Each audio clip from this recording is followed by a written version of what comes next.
De mi parte todo bien, maestra. Bueno.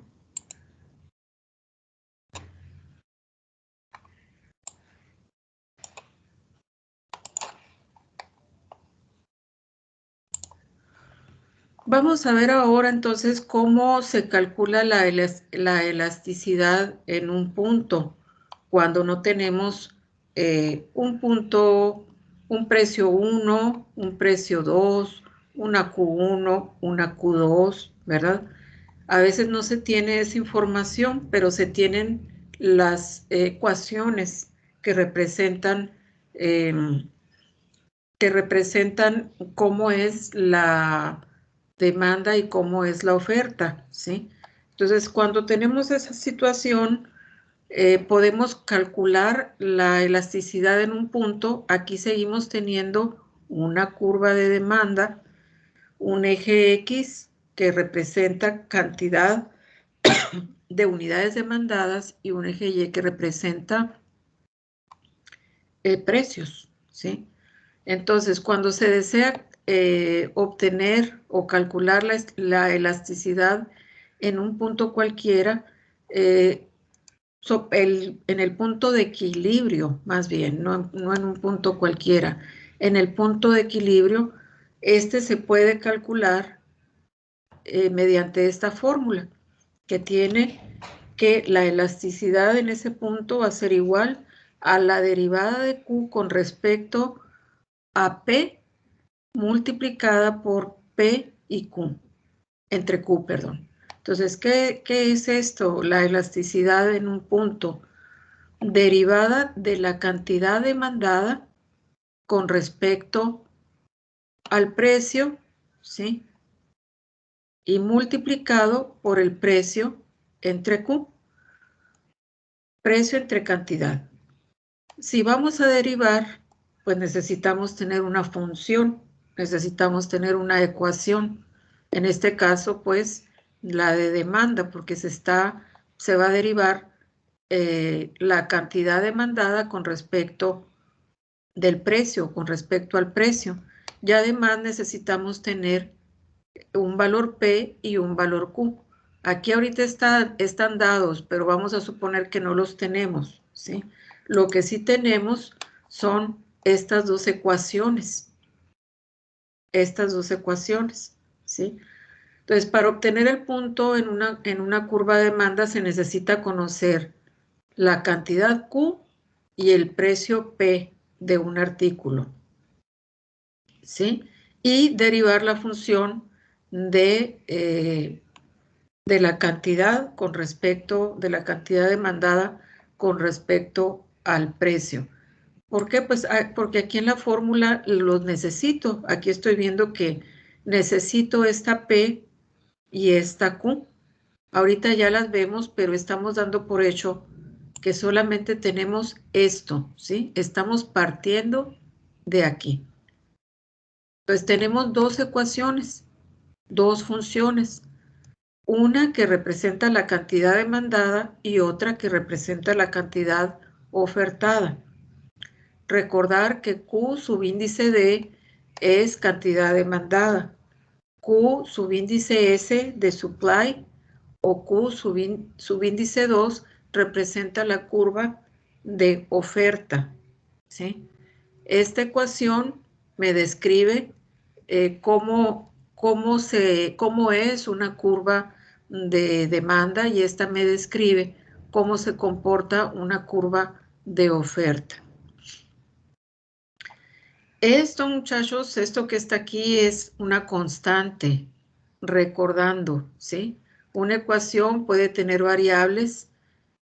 En este caso, P es una variable que va a, o sea, Q y P son las variables. Esta es una constante. Este es el coeficiente de la variable P.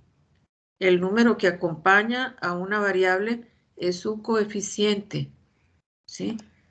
Este número, cualquier número, se llama constante, ¿sí? La letra que va acompañada por un coeficiente o puede no ir acompañada por un coeficiente, o aquí En su caso el coeficiente es 1, por eso no se escribe, son las variables, ¿sí? Entonces la cantidad demandada va a depender del precio que apliquemos aquí en la ecuación, de los valores que le demos a P.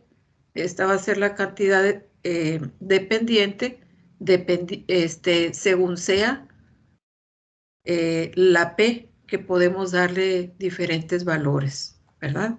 Entonces esta es la variable independiente y esta es la variable dependiente.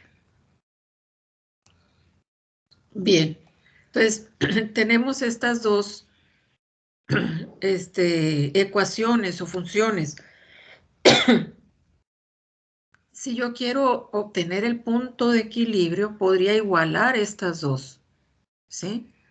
El punto en donde, ¿qué viene siendo el punto de equilibrio? Es el punto en donde dos rectas, donde la curva de la oferta y la curva de la demanda se intersectan, ¿sí? Eso quiere decir que a un precio determinado, la cantidad QD va a ser igual a la cantidad QS, ¿sí? A un precio, eso es el punto de equilibrio, a un precio P, la cantidad que los vendedores están dispuestos a ofertar es igual a la cantidad que los consumidores quieren comprar. Coinciden, ¿verdad? Por eso es que puedo igualar estas dos ecuaciones, ¿sí? Si yo las igualo, voy a obtener el punto de equilibrio. Recordar cuando veíamos esa parte acerca del punto de equilibrio, ¿verdad? En donde se cruzan la curva de la demanda y la curva de la oferta, ¿sí? Entonces, aquí tienen este punto en común, que es el punto Q y P, Q, P, ¿verdad? Entonces, a este precio de equilibrio, los vendedores están dispuestos a vender la misma cantidad de artículos que desean comprar los consumidores, ¿sí? Luego veíamos en esta parte que cuando esto no se da, es cuando hay una sobreoferta, ¿verdad? O una sobredemanda, que habla pues ya de la escasez, etcétera, y pues del exceso de oferta, ¿sí? Veíamos esa parte también. Pero aquí estamos hablando ahorita del punto de equilibrio. ¿Cómo encuentro este punto? Que es común a las dos rectas, pues igualando las ecuaciones de las dos rectas.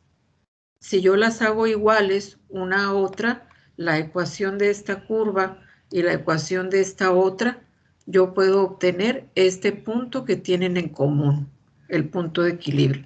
Entonces, eso es lo que se está haciendo acá.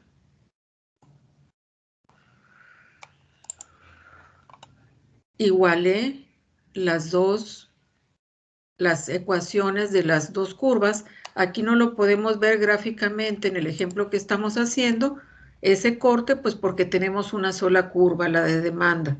La de oferta no la tenemos aquí. Entonces, gráficamente, pues no podemos calcular estamos suponiendo que solamente tenemos que tenemos las ecuaciones únicamente, ¿sí? Entonces, se igualan las dos.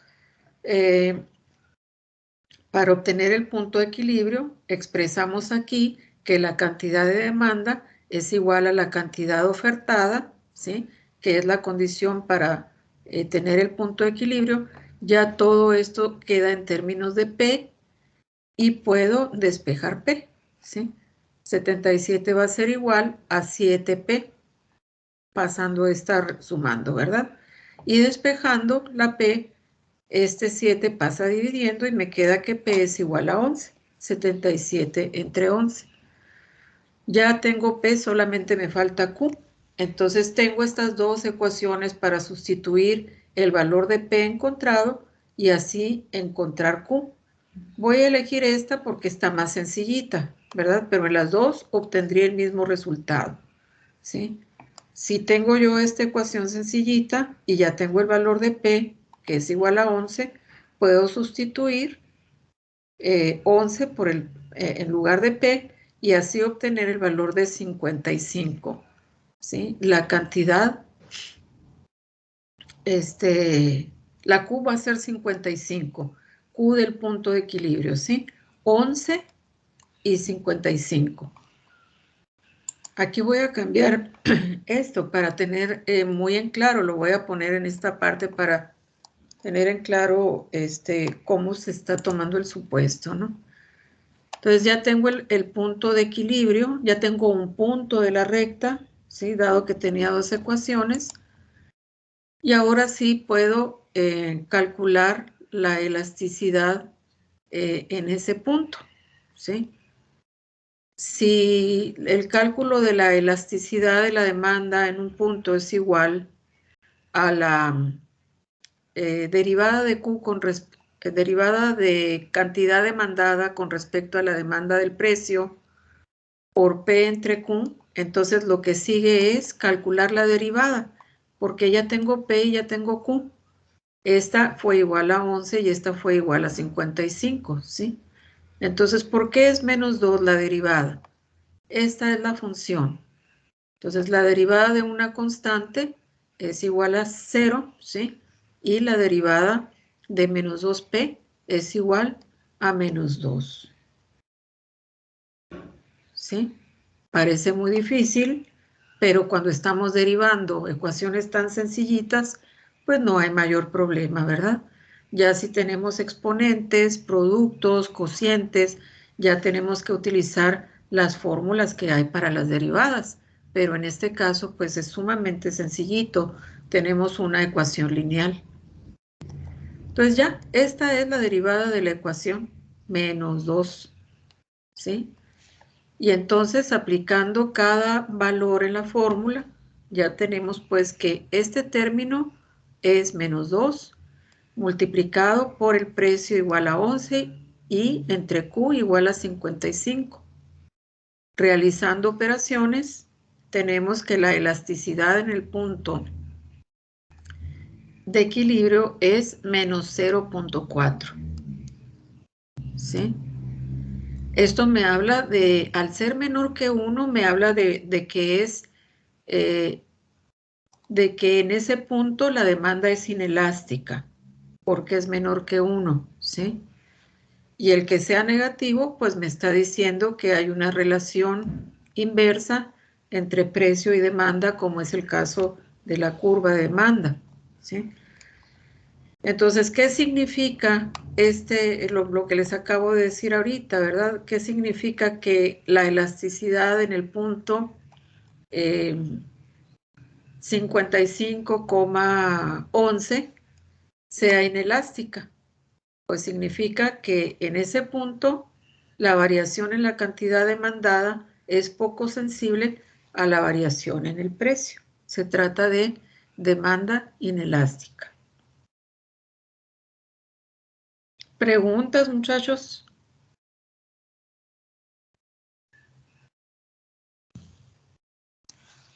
¿Preguntas? ¿Cómo andamos?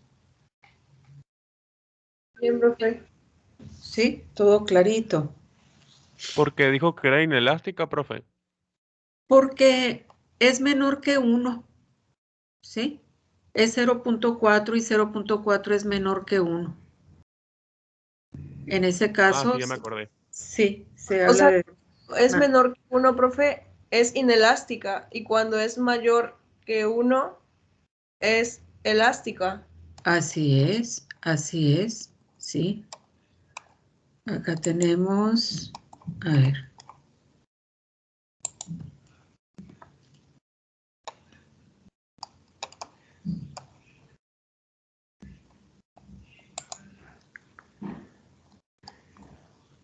¿En qué parte lo puse?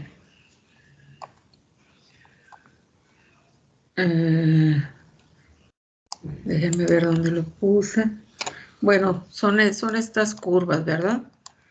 La demanda es elástica cuando es mayor que 1. Este caso es un caso muy teórico que muestra un extremo de la elasticidad, perfectamente elástica. Este es otro caso extremo de elasticidad. Cuando la elasticidad resulta 0, esta es la forma de la curva. Lo que nosotros hemos estado viendo es esta, demanda inelástica. La E es menor que 1, la elasticidad es menor que 1. Y la otra que hemos estado analizando es esta otra, la demanda elástica, cuando E es mayor que 1. ¿Sí? Esto es en cuanto a la aplicación de la fórmula y este es el comportamiento que tiene gráficamente la elasticidad, perdón, la demanda elástica. Que sea mayor que 1 en cuanto al cálculo, ¿qué representa? Que la cantidad demandada varía de manera significativa e importante con relación a la variación en el precio. Este cambio fue grande con respecto a este más pequeño. Por eso es mayor que 1, ¿verdad? El numerador va a ser mayor que el denominador. Lo contrario sucede aquí. ¿Por qué la E es menor que 1? Porque el denominador va a ser más grande que el numerador. Entonces me da una E menor que 1, ¿sí? Y gráficamente pues podemos ver que ante un aumento significativo en el precio, la demanda va a variar poquito. Por eso le conviene a los vendedores incrementar el precio cuando tienen un producto con demanda inelástica. ¿Sí? ¿Qué fue lo que vimos aquí? ¿Sí? Si la elasticidad es menor que 1, o sea, si es un producto inelástico, al productor le conviene subir el precio. Ahí lo vimos en la gráfica de ingreso total y lo podemos ver también aquí. Como la cantidad demandada va a variar poquito de Q1 a Q2, pues no va a variar mucho. Este aumento va a alcanzar para que mejore el precio, perdón, el ingreso total de los vendedores, aun cuando la demanda se haya reducido un poquito, ¿sí? El que esta Q2 esté aquí quiere decir que se redujo la demanda inicial que se tenía, ¿verdad? Si antes se consumían, por decir algo, 40 unidades, ahora se van a consumir 30, porque esta Q2 pues está antes que la Q1. Entonces se redujo un poquito la cantidad demandada, pero pues como el precio aumentó significativamente, eso significa un incremento un aumento en el ingreso total del vendedor. ¿Sí? Ya eso del ingreso total, pues lo vimos en estas curvas que están aquí. ¿Sí? Cuando la elasticidad es menor que 1, es decir, la demanda es inelástica, conviene subir el precio. ¿Sí? Porque el ingreso va a ser mayor para el productor. ¿Sí? Le conviene subir el precio. En un producto de demanda inelástica, pues baja, ciertamente. A nadie nos gusta que nos suban los precios, ¿verdad? Pero cuando el producto es inelástico, pues le bajamos un poquito, pero no es significativo. El aumento es más alto para representar un aumento en el ingreso del vendedor. Cuando el producto tiene una demanda elástica, ¿sí? conviene entonces bajar el precio. ¿Sí? Bajar el precio. ¿Por qué? Porque entonces va a ser, va a aumentar significativamente el volumen, ¿sí? De las ventas y entonces va a mejorar el ingreso del vendedor. Ok, entonces aquí tenemos esta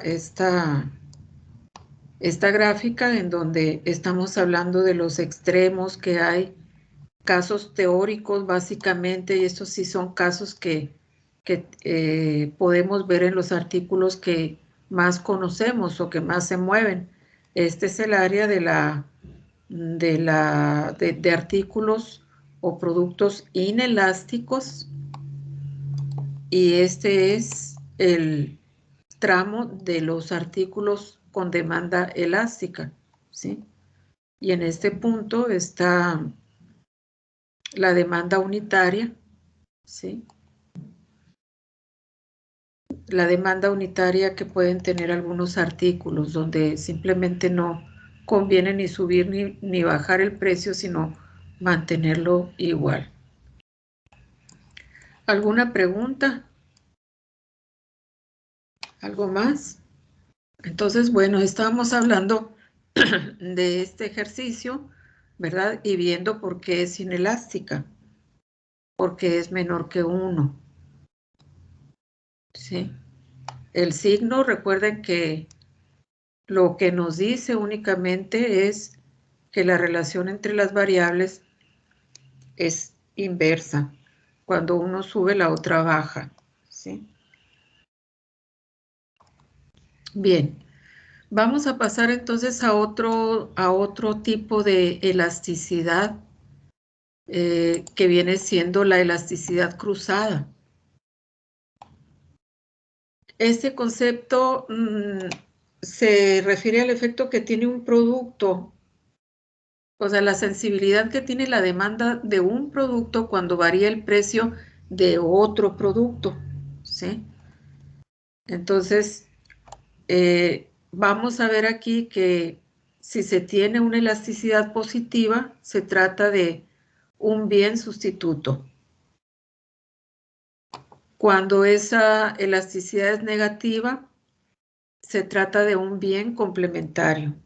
Como ven aquí, el significado ahora de positivo y negativo va a tener otra comprensión, ¿verdad? Nos está diciendo si se trata de una relación de bienes sustitutos o bienes complementarios. En caso de que la elasticidad cruzada sea 0, eso significa que los bienes son independientes, ni son complementarios ni son bienes sustitutos. ¿Sí? Entonces, ya estuvimos analizando por medio de comentarios, ¿verdad? ¿Qué pasa cuando un producto tiene muchos sustitutos? ¿Qué pasa cuando no los tiene? ¿Qué pasa cuando aumenta la demanda de un bien complementario, que tiene complementarios, ¿sí? De un bien que tiene bienes complementarios. Si el precio de uno sube, el precio del complementario baja, ¿sí? Entonces, vamos a ver eso a través de fórmula, porque está definida una fórmula para eso que nosotros hemos comentado a manera de plática, ¿sí? O de ejemplos más que de plática. Entonces, la elasticidad cruzada de la demanda mide el cambio porcentual en la demanda de un bien X ante un cambio porcentual de 1% en el precio de un bien Y. Eso es lo que hace o estima la elasticidad cruzada. ¿Cómo se representa? A través de una letra epsilon o una letra E mayúscula. Y XY pues habla de los productos que se están considerando, ¿verdad? X y Y, los productos X y Y entre los cuáles pues se puede decir que son complementarios o que son sustitutos. El cálculo es muy sencillito también. Se calcula el incremento en el bien X entre el incremento del precio en el producto Y, ¿sí? El incremento en la cantidad del producto X entre el incremento del precio en el producto Y. Esto es precio. Multiplicado por el precio del producto Y entre la cantidad del producto X. ¿Sí? Aquí no aparecen Qs, pero son cantidades, así es la fórmula, ¿verdad? Al tener delta X, pues tenemos que tener una X inicial y una X final, ¿sí? Esto se va a calcular como X2 menos X1. Y al calcular delta, el incremento en el precio Y, del producto Y, también tenemos que tener un precio inicial y un precio final para el producto Y. ¿Sí? Este precio del producto Y se refiere al precio inicial. Ya no es delta, es el precio inicial. Y esta X corresponde a la cantidad inicial del producto X. ¿Sí? Es muy sencillo, muchachos, es muy sencillo. Entonces aquí tenemos la misma fórmula y el caso en que al subir el precio del producto Y, el precio de Y, aumenta la demanda del producto X. Entonces recordar que son productos diferentes, ¿sí? Se trabaja con el precio de uno de ellos y con la cantidad demandada del otro producto. ¿Sí? Entonces aquí dice, supongamos que la cantidad de demanda de carne de res es X igual a 100. X1, ¿verdad? Y el precio del pollo es 20 pesos. Supongamos que ahora el precio del pollo es igual a 30. Aumentó, ¿sí? Lo que hace que la demanda de X, la demanda de carne, aumente a 170, de 100 a 170. Entonces aquí tenemos pues X es la carne, representa carne, Y representa el pollo. No se habla de cantidades de pollo, únicamente del incremento en el precio, ¿sí? Entonces tenemos que X1 es igual a 100.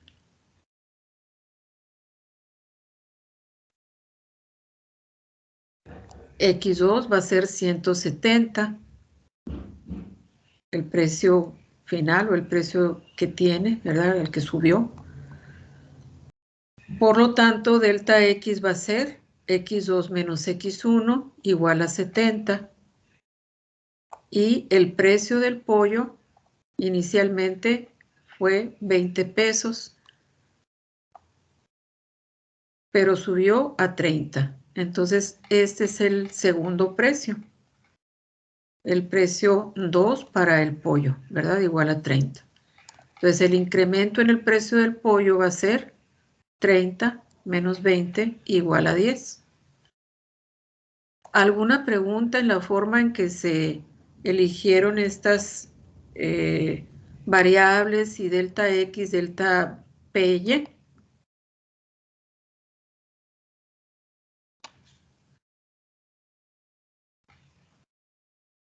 ¿Está claro, muchachos? Sí, está claro. Gracias. Ok. Entonces ya nada más se aplica la fórmula, ¿no, muchachos? Se aplica la fórmula, ya teniendo todo esto listo. Es muy importante esta base, ¿verdad? Primeramente, es muy importante establecer esto para nada más ya poner los datos en la fórmula. Entonces tenemos, ¿cuánto es delta X? Pues aquí tenemos, es 70. ¿Cuánto es el incremento en el precio del pollo es 10 multiplicado por el precio del pollo, que es el precio inicial, 20, entre la cantidad demandada de carne inicialmente, que es esta que está acá, 100.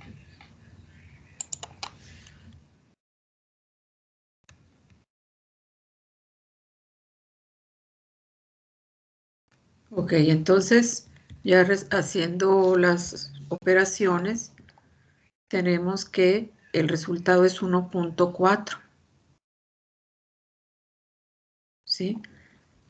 ¿Esto qué significa? Que por cada 1% que aumente el precio del pollo, como fue el caso, ¿verdad?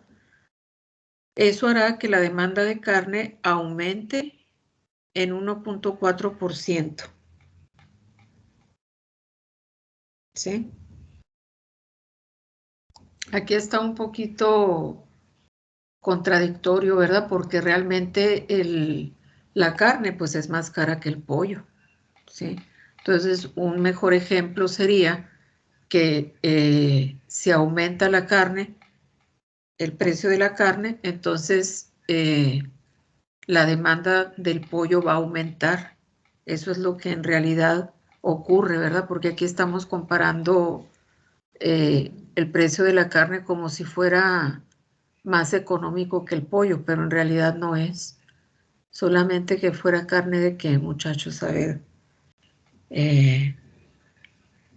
Pues creo yo que todos los precios de la carne son más elevados que lo del pollo, ¿verdad? Bueno, pero podemos hablar entonces de que son bienes suplementarios, ¿sí? Al subir el precio de uno de los productos, aumenta la demanda de otro.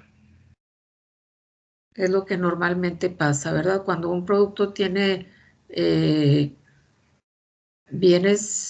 productos suplementarios, al incrementarse el precio de uno de los bienes, va a aumentar la demanda de otro. ¿Por qué? Porque pues deja de consumirse un poco el que subió de precio. ¿Sí? Entonces aquí tenemos el caso de que al subir el precio de Y aumenta la demanda de X. Aquí tenemos que cuando la elasticidad cruzada es positiva, se trata de bienes sustitutos. ¿De acuerdo?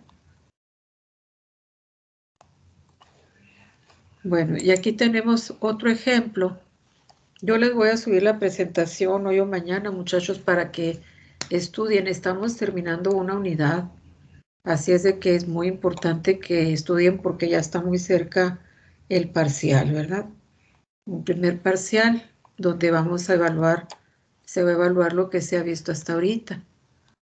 Entonces, pues les voy a dejar yo aquí este otro para que lo revisen. Aquí son azúcar y café. Sabemos de hecho que son bienes complementarios, ¿verdad? Al ser esta elasticidad cruzada negativa, implica que son bienes complementarios. Y al resultar 1.2, pues tenemos que por cada 1% que aumente el precio de uno de los productos, se reduce la demanda de otro. ¿Sí? Si aumenta el precio del café, probablemente se deje de comprar café y también se reduzca la cantidad de azúcar que se compra. ¿Sí? Pero aquí es análisis de qué tan sensible es la demanda de un producto cuando aumenta el precio del otro. Eso es lo que nos da la elasticidad cruzada. Cantidad de un bien, variación en la cantidad de un bien cuando varía el precio de otro bien, ¿sí? No es una relación de cantidad o precio, no. Cantidad de un bien cuando aumenta o cuando varía, digamos, ¿verdad? El precio de otro bien, que ese bien puede ser un bien sustituto o un bien complementario. Eso nos lo va a decir el signo, ¿sí? Entonces, pues ya están aquí definidos cada una de las variables, el valor que toma, ¿verdad? Y ya aquí es negativo simplemente porque es 40 menos 100. ¿Sí? Primero era 100, pero bajó a 40 la demanda del café. Cuando subió el precio del azúcar de 20 a 30 pesos. ¿Ok? Bueno, yo les voy a subir esto. Si hay alguna duda, me preguntan, ¿verdad? Es la misma aplicación de la fórmula. Nada más revisen ustedes cómo están definidas las variables y que no haya duda al respecto. ¿Ok? La interpretación es sencilla. Es sencilla. Aquí el signo, pues sí tiene un significado diferente al que habíamos visto. Esto es en elasticidad cruzada. Bien. Bueno, muchachos, el martes ya nos veríamos ahí.